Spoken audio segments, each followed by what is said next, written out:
अस्सलाम वालेकुम everyone, welcome to Yufa universe and Saifullah here again. और आज के एंड्रॉइड वेब की वीडियो में हम देखेंगे कि जो हमारे पास दो तरीके हैं अपनी एंड्रॉइड एप्लीकेशन में मैप्स को शो करवाने के। उनमें से जो पहला तरीका है हमारे पास मैप व्यू, उसको हम किस तरीके से यूज़ करते हैं और किस तरीके से मैप व्यू को यूज़ करते हुए हम अपनी एप्लीकेशन के अंदर मैप्स को शो करवाते हैं।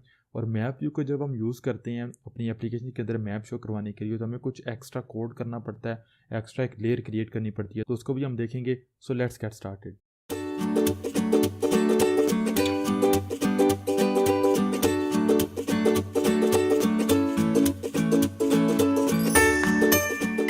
सो guys what's up, welcome to this video and this is our first video on Google Maps, जिसके ऊपर हम जिसमें हम प्रैक्टिकल काम करेंगे मैप्स के साथ, यानी कि मैप को हम एक्चुअल अपनी एप्लीकेशन में शो करवाएंगे। स्ट्रेट फॉरवर्ड स्टार्ट करते हैं। मैंने पिछले वीडियो में आपको बताया था, पहले भी आपको बताया, अभी भी बताता हूँ कि मैप को एंड्रॉयड एप्लीकेशन के अंदर शो करवाने के या यूज़ करने के बेसिकली हमारे पास दो तरीके हैं मेन।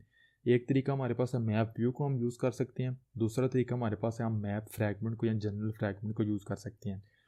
मैं जो फ्रैगमेंट वाला तरीका है थ्रू आउट दी प्लेलिस्ट उसको यूज़ करूँगा और वो मैं नेक्स्ट वीडियो में आपको बताऊँगा। आज के वीडियो में मैं बताऊँगा आपको कि हम किस तरीके से मैप व्यू को यूज़ कर सकते हैं और किस तरीके से उसको यूज़ करते हुए मैप को शो करवाते हैं। लेकिन जब हम मैप व्यू को यूज़ करते हैं तो एक्स्ट्रा बिट ऑफ कोड हमें करना पड़ता है, क्लियर क्रिएट करनी पड़ती है मैप व्यू के दरमियान और अपनी एक्टिविटी के दरमियान, तो उसके ऊपर भी मैं बात करूँगा। तो अगर मैं यहाँ पे डॉक्यूमेंटेशन के ऊपर आऊँ तो आप देखेंगे basically a map view which displays a map with data obtain from Google map service. तो ये map view automatically Google service से मैप लेके शो करवाएगा, रिसीव करके शो करवाएगा। और आपने देखा when focused it will capture key presses and touch gestures to move the map. तो जब भी आप इसको जो बेसिक मैप के ऊपर मैप फोकस अगर फोकस में होगा तो आप इसको टच कर सकते हैं, मूव वगैरह कर सकते हैं। ये सारी चीज़ें वन बाई वन हमने कवर करनी है। तो मैं आऊँगा अपने प्रोजेक्ट के ऊपर और यहाँ पे मैं सिंपल जो है वो सर्च करूँगा मैप। तो आपने देखा मैं मैप व्यू मिल गया, इसको मैं ड्रैग एंड ड्रॉप करूँगा अपनी एप्लीकेशन के अंदर और मैं इसको कंस्ट्रेंट दे दूँगा। यहाँ पे जितनी भी अवेलेबल स्पेस होगी वो मैं यहाँ पे इसको यूज़ कर लूँगा और यहाँ पे इसको बॉटम कंस्ट्रेंट दे दूँगा। तो आऊँगा टेक्स्ट व्यू के ऊपर और यहाँ पे जो हमारे पास मैप व्यू है इसकी जो विड्थ है इसको मैं 0 dp करूँगा ताकि मैच कंस्ट्रेंट हो जाए। जो इसकी हाइट था उसको भी 0 dp करूँगा, 0 dp। और आईडी ऑलरेडी हमारे पास एडिड है मैप व्यू। तो ये जब हो गया काम तो अब हम क्या करना है कि हम आएंगे बेसिकली अपने मेन एक्टिविटी के अंदर और यहाँ पे मैं बेसिकली एक प्राइवेट फील्ड क्रिएट कर लूँगा, private map view map view, और इसको इनिशलाइज करवाऊँगा मैं जहाँ पे मेरी सर्विसेज जो हैं वो ओके हैं उसके बाद। तो m map view find view by ID dot map view. तो ये यहाँ पे हमारे पास जो है वो मैप व्यू क्रिएट हो चुका है। अब मैप व्यू के ऊपर मैप को शो करवाने के लिए हमारे पास एक मेथड है जो हमें कॉल करना पड़ता है।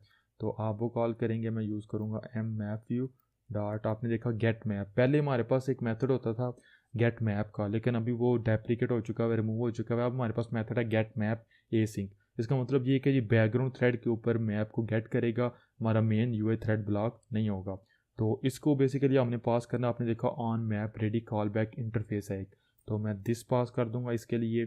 तो वो कॉल बैक इंटरफेस मुझे अब इंप्लीमेंट करने पड़ेंगे। मैं इंटेंशन एक्शन भी यूज़ करूँगा यहाँ पे आपको क्लियर बताने के लिए। यहाँ पे मैं इंप्लीमेंट कर लूँगा implements on map ready call back. तो इसके अंदर हमारे पास बेसिकली एक ही मेथड होता है। अगर मैं इंटेंशन एक्शन को यूज़ करूँ और इंप्लीमेंट मेथड के ऊपर जाऊँ तो आपने देखा बेसिकली मेन जो मेथड हमने हर सूरत ओवरराइड करना है वो हमारे पास है ऑन मैप रेडी जो है वो हमारे पास मेथड है।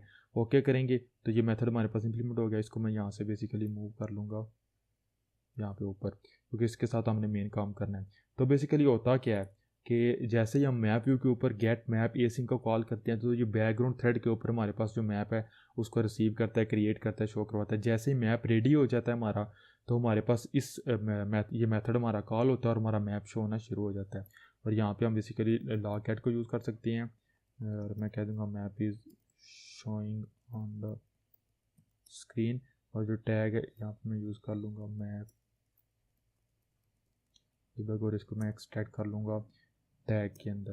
तो जब हमारे पास लॉकेट हो गया तो सिंपल हमारा जो कोड था वो कंप्लीट हो चुका हुआ है। तो मैं यहाँ पे अपनी एप्लीकेशन को एमुलेटर के ऊपर रन करूँगा और मैंने आपको पीछे बताया था कि मेरा जो एमुलेटर है EPA27 इसके ऊपर ओपन GLES लाइब्रेरी अवेलेबल है। तो जो मैप हमारे पास है वो शो होगा। तो गाइस आपने देखा हमारे पास हमारी एप्लीकेशन तो यहाँ पे रन होना शुरू हो गई, लेकिन जो हमारे पास हमारा मैप था वो नहीं शो हो रहा। तो वो क्यों शो नहीं हो रहा वो मैं आपको भी बताता हूँ। अगर हम मेक श्योर करने के लिए लॉकेट के ऊपर जाएँ, यहाँ पे मैं टैग भी यूज़ कर लेता हूँ मैप डिबग, तो आपने देखा हमारा जो कॉल बैक मेथड था वो भी कॉल नहीं हुआ। ये इसलिए कि बेसिकली जब हम मैप व्यू को यूज़ करते हैं मैप शो करवाने के लिए, तो जो हमारे पास जितने भी हमारी एक्टिविटी के लाइफ साइकिल के कॉल बैक मेथड्स होते हैं वो सारे हमें फॉरवर्ड करने पड़ते हैं अपने मैप व्यू को। तो अगर मैं मैप व्यू के ऊपर यहाँ पे भी जाऊँ तो आपने देखा सेकंड पैराग्राफ है, users of this class must forward all the life cycle methods from activity और फ्रैगमेंट। अगर आप फ्रैगमेंट के अंदर इसको यूज़ करेंगे तो फ्रैगमेंट के लाइफ साइकिल के मेथड्स, अदरवाइज एक्टिविटी के, containing this view to the corresponding ones in this class. यानी कि आपको ये वाले methods on create, on start, on resume, on pause, on stop, on destroy, on save instant state और on low memory, ये सारे के सारे आपको मैप व्यू के अंदर फॉरवर्ड करने पड़ेंगे। तो क्या करेंगे, जहाँ आऊँगा मेन एक्टिविटी के अंदर अपनी कोड के ऊपर, और जैसे ही मैं मैप व्यू को यहाँ पे इनिशियलाइज करवा रहा हूँ तो इसके साथ ही मैं कॉल कर लूँगा m map view dot on create. आपने देखा तो जो सेव्ड इंस्टेंस स्टेट हमें ऑन क्रिएट के अंदर मिलता है वही पास करना है। अब इसके बाद जितने भी हमारे पास एक्टिविटी के लाइफ साइकिल के मेथड हैं वो सारे हमने यहाँ पे इम्प्लीमेंट करने हैं। तो मैं क्या करूँगा, नीचे आऊँगा, यहाँ पे सबसे एंड पे मैं स्टार्ट करूँगा ऑन क्रिएट के बाद हमारे पास ऑन स्टार्ट है। तो मैं वीडियो को थोड़ा सा फॉरवर्ड कर दूँगा ताकि आप लोगों का टाइम ज़ाया ना हो।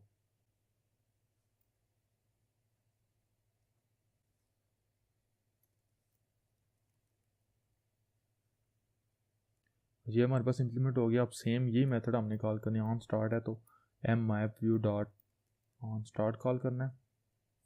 सेम वे ऑन रिज्यूम,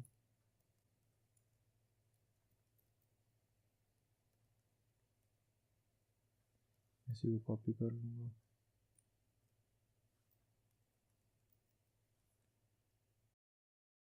तो ये जब हमारे पास मेथड आपने देखा इम्प्लीमेंट हो चुके हुए हैं।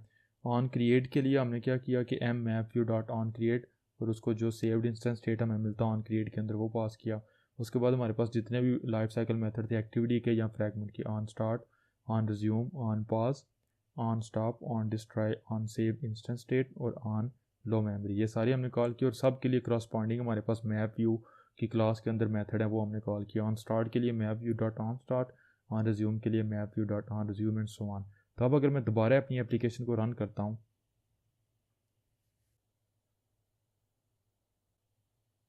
तो आपने देखा हमारे पास हमारी एप्लीकेशन रन होना शुरू हो गई है और मैप व्यू हमारे पास यहाँ पे शो हो रहा है, शो होना शुरू हो गया। आपको यहाँ पे नीचे गूगल का जो टैग है वो भी नज़र आ रहा है और आपने देखा साथ ही थोड़ी देर बाद हमारे पास जो हमारा मैप है वो लोड हो गया। अब मैप हमारा सक्सेसफुली लोड हो गया।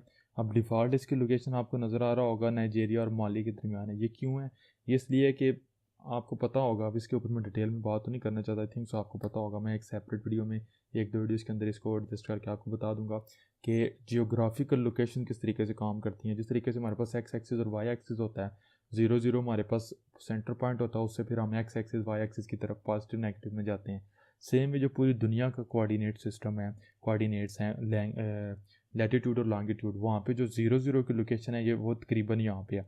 तो इससे आप फिर यहाँ पे मूव करेंगे, ऊपर मूव करेंगे, लेफ़्ट राइट जहाँ पे मूव करना चाहते हैं करेंगे। ये हो गया। नेक्स्ट ये कि आप बेसिकली मैप शो हो गया तो आप देखेंगे मैं इस क्लिक करूँगा और इसको अगर मूव कर पैन करता हूँ तो आप देख सकते हैं मैं बेसिकली इसको मूव कर रहा हूँ। अब चूँकि मैं अपनी लैपटॉप के ऊपर हूँ तो मैं इसको 2 फिंगर्स के साथ तो टच नहीं कर सकता। तो लेकिन ये है कि अगर मैं डबल क्लिक करूँगा तो आप देखेंगे मैं थोड़ा सा जूम कर रहा हूँ। अगर आप फिजिकल डिवाइस के ऊपर होंगे तो आप डबल टच करके इसको पैन भी कर सकते हैं, इसको रोटेट अगर आप करना चाहें तो वो भी आप कर सकते हैं। डिफरेंट आप इसके साथ जो ऑपरेशन है वो कर सकते हैं। यानी कि हमारा मैप सक्सेसफुली शो होना शुरू हो गया है। तो अब अगर मैं आता हूँ अपनी लॉकेट विंडो के ऊपर तो यहाँ पे आपने देखा हमारे पास map is showing on the screen, हमारे पास जो कॉल बैक मेथड है वो भी इम्प्लीमेंट हो गया। तो ये था गाइस किस तरीके से हम बेसिकली मैप व्यू को यूज़ करते हुए अपनी एंड्रॉयड एप्लीकेशन के अंदर मैप को शो करवाते हैं। तो एक दफ़ा देख लेते हैं हमने किया क्या। सबसे पहले हमने मैप व्यू को ऐड किया अपनी लेआउट के अंदर, सिंपल कुछ नॉर्मल जिस तरीके से टेक्स्ट व्यू एडिट टेक्स्ट होता है सेम या बटन होता है, हमने वो ऐड किया, इसको ID they the, that's it. Layout के अंदर एक्सएमएल के अंदर हमारा यही काम था। अब जो कि ये मैप व्यू क्लास है आपने देखा हमारे पास com.google.android.gms.maps, इसका मतलब है कि ये प्ले सर्विस से हमारे पास ये क्लास है। तो यहाँ पे इस क्लास के फिर हमने क्या किया, मैप व्यू का एक हमने क्लास लेवल के ऊपर एक मेंबर वेरिएबल ले लिया और इसको मैंने इनिशियलाइज करवाया फाइंड व्यू बाय आईडी के थ्रू। अब बेसिकली हमने इसके बाद क्या किया कि मैंने आपको बताया कि जब भी हम मैप व्यू को यूज़ करते हैं तो हमें एक एक्स्ट्रा लेयर ऐड करनी पड़ती है मैप व्यू और जो हमारी एक्टिविटी होती है उसकी जो लाइफ साइकिल होता है, कॉल बैक्स होता है उसके दरमियान। तो हमने क्या किया, हमने बेसिकली अपनी एक्टिविटी के सारे कॉल बैक मेथड्स ओवरराइड किए। हमारे पास जो लाइफ साइकिल के call back methods on start, on resume, on pause, on stop, on destroy, on save instance state और ऑन लो मेमोरी, और हर एक के लिए करस्पॉन्डिंग मैप व्यू क्लास से ऑन स्टार्ट के लिए ऑन स्टार्ट, ऑन रिज्यूम के लिए on resume and so on, जो करस्पॉन्डिंग मैप व्यू के मेथड्स हैं वो कॉल किए। ये जब हो गया तो हमने बेसिकली मेथड कॉल किया map view dot gate map async. तो मैप व्यू बेसिक जो मैप एक्चुअली हमारे पास डिस्प्ले हो रहा है वो बेसिकली गूगल सर्विस हमें प्रोवाइड करती है, और वो ये वाला method gate map async basically हमें प्रोवाइड करता है एसिंक्रोनसली बैकग्राउंड थ्रेड के ऊपर, ताकि अगर हम कोई यूआई के ऊपर काम कर रहे हैं, एनिमेशन वगैरह रन हो रही हैं, anything is happening with the UI, तो जब तक हमारा मैप लोड होता है बैकग्राउंड से तो हमारे पास वो यूआई ब्लॉक ना हो। तो दिस एज आ मैंने जो है वो क्लास रेफरेंस दिया कि हमारे पास जो मेन एक्टिविटी है उसने इम्प्लीमेंट किया हुआ है on map ready call back हो। तो जैसे ही on get map async map ready करके रिटर्न करेगा तो ऑटोमेटिकली वो हमें यहाँ पे आपने देखा गूगल मैप के तौर के ऊपर रिसीव हो जाता है। तो जैसे ही मैप रेडी होगा स्क्रीन के ऊपर शो होगा तो on map ready call back interface जो कॉल बैक मेथड कॉल होगा, तो यहाँ पे मैंने आपको लॉग एट के अंदर ये भी बता दिया कि ये हमारे पास किस तरीके से कॉल होता है। अब लास्ट चीज़ जो मैं आपको बता दूँ कि अगर मैं इसको ओपन करूँ अपनी डिवाइस को और अपनी डिवाइस के ओरिएंटेशन को अगर मैं चेंज करता हूँ और क्लिक करूँगा यहाँ पे ओरिएंटेशन चेंज करने के लिए, तो आपने देखा ओरिएंटेशन चेंज हुई और मैप हमारा पूरा दोबारा से रीलोड हुआ। और अगर मैं फॉर एग्जांपल दोबारा इसको किसी और लोकेशन के ऊपर ले जाता हूँ, अब चूँकि मैं हॉरिजॉन्टल मोड के अंदर हूँ, आप ज़्यादा क्लियरली देख सकते हैं। फॉर एग्जांपल इसको पाकिस्तान के ऊपर लेके आते हैं, ये हमारे पास पाकिस्तान है, ठीक है। तो अब अगर फॉर एग्जांपल मैं दोबारा इसको back to its original form orientation change करूँगा तो आप देखेंगे कि मैप हमारे पास दोबारा जो है वो रीलोड होता है। तो ये इंपॉर्टेंट चीज़ है मैप व्यू के हवाले से या जनरल मैप के हवाले से। तो गाइस ये था किस तरीके से हम मैप व्यू को यूज़ करते हुए अपनी एंड्रॉयड एप्लीकेशन के अंदर मैप्स को शो करवाते हैं। तो वीडियो को स्टॉप करता हूँ। नेक्स्ट वीडियो में हम देखेंगे कि किस तरीके से हम फ्रैगमेंट्स को या सपोर्ट फ्रैगमेंट यानी कि मैप फ्रैगमेंट को यूज़ करते हुए किस तरीके से मैप्स को शो करवाते हैं। और जब हम फ्रैगमेंट के साथ काम करते हैं तो जो लाइफ साइकिल के मेथड्स हैं ये हमें ऐड नहीं करने पड़ते, या कह लें कि फॉरवर्ड नहीं करने पड़ते। ये एक जो कोडिंग लेयर है इससे हम बच जाते हैं। और मैं through the application through the playlist जो है वो फ्रैगमेंट्स को यूज़ करूँगा। बहरहाल अगर आपको वीडियो पसंद आई हो तो प्लीज़ लाइक कीजिएगा। कोई भी क्वेश्चन हो, किसी भी तरह का कोई प्रॉब्लम हो, you can ask me any time in the comments. मेरा ईमेल अकाउंट भी दिया गया, आप उसके ऊपर भी कॉन्टैक्ट कर सकते हैं मुझसे। तो वीडियो अगर पसंद आई हो तो प्लीज़ लाइक करना मत भूलिएगा। If you are new to this channel, hit the subscribe button and click on the bell icon. I'll see you guys next video. Take care and Allah Hafiz.